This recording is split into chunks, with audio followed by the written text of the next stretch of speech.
CM Jagan పై జరిగిన దాడిని YCP నేత బైరెడ్డి సిద్ధార్థరెడ్డి ఖండించారు. దాడికి పాల్పడిన వారిపై కఠిన చర్యలు తీసుకోవాలని కోరారు.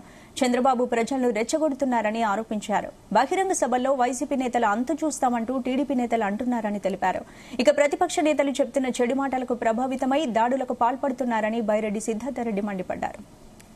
దాడిని వైఎస్ఆర్ కాంగ్రెస్ పార్టీ చాలా తీవ్రంగా ఖండిస్తుంది. అదే రకంగా ఎవరైతే ఈ దాడికి పాల్పడినారో వాళ్ళు ఎవరనేది ఖచ్చితంగా బయటికి రావాలనేది పోలీస్ డిపార్ట్మెంట్ వాళ్ళు కానీ ఎలక్షన్ కమిషన్ కానీ దీన్ని చాలా సీరియస్గా తీసుకొని విచారణ చేయాలని చెప్పి కూడా డిమాండ్ చేస్తున్నాము.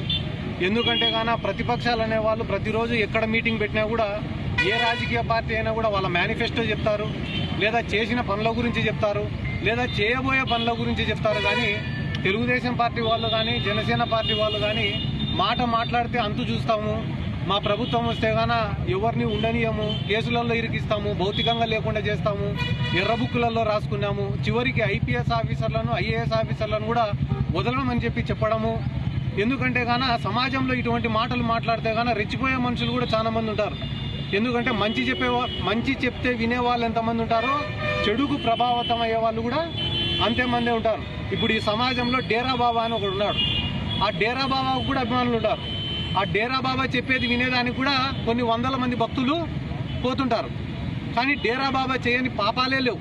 అట్లనే చంద్రబాబు నాయుడు కూడా నిరంతరము నిత్యము ప్రజలను రెచ్చగొట్టుకుంటా, జగన్మోహన్ రెడ్డి గారిని కించపరుచుకుంటా, ఈ జగన్మోహన్ రెడ్డిని ఉండనీయకూడదు, ఖచ్చితంగా జగన్మోహన్ రెడ్డిని లేకుండా చేస్తాము, నీ అంతు చూస్తాము, ఇటువంటి మాటలన్నీ బహిరంగ సభలలో ప్రెస్ మీట్లలో మాట్లాడుతుంటే దానికి ప్రభావితులయ్యి ఇటువంటి సంఘటనలు జరుగుతాయని చెప్పి ఎన్నోసార్లు చెప్పినాం. అయినా కూడా ఆయన పద్ధతి మార్చుకోకుండా ఇట్లా ప్రజలను రెచ్చగొట్టుకుంటా